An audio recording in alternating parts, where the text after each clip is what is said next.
All right, y'all.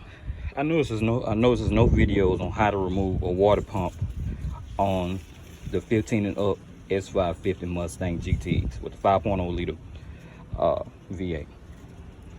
So, quick rundown: remove your air box, remove your connecting hose from your coolant reservoir, remove your upper radiator hose, which is this right here.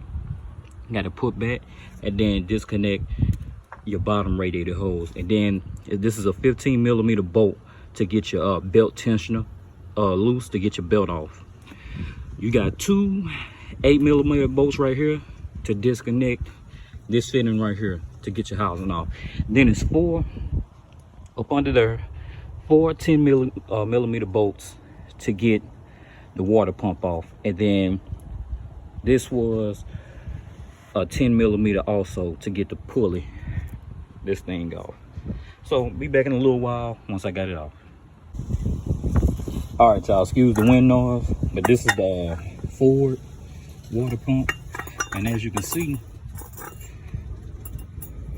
if I can get it mounted, it's plastic. And then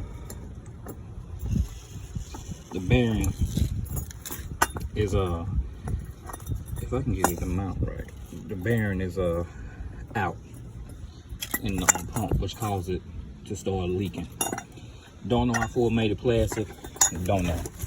Here's the new one, the Duralast one. Middle propeller, stronger shaft. That one looks old and worn. It is old and worn out, and this is the new one. So once I get some couple more things put back on it, you guys will be able to see it all come back together. Okay guys, got the new water pump bolted up. As you can see, 14 millimeters right there. 1, 2, 3, 4. And now start the process to start bolting everything back up. Okay, now put all 3 bolts back on. These are 10 millimeters also. Put the belt back on. And now to hook up the lower radiator hose back up, bolt it on. These right here, I believe these are 8 mils. Then bolt back up the upper radiator hose. Now got the upper lower radiator hoses hooked back up, the connection hose from the coolant reservoir hooked back up. So now I'm gonna put the air box, the cold air intake back in, and see what she do. Now I got the air box back on. Everything good with it.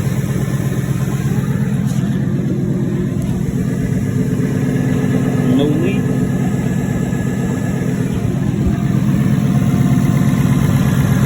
Everything good.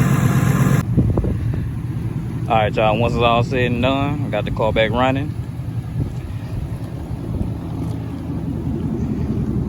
Car was down for about, damn near 3 weeks until I was able to get around to fixing it.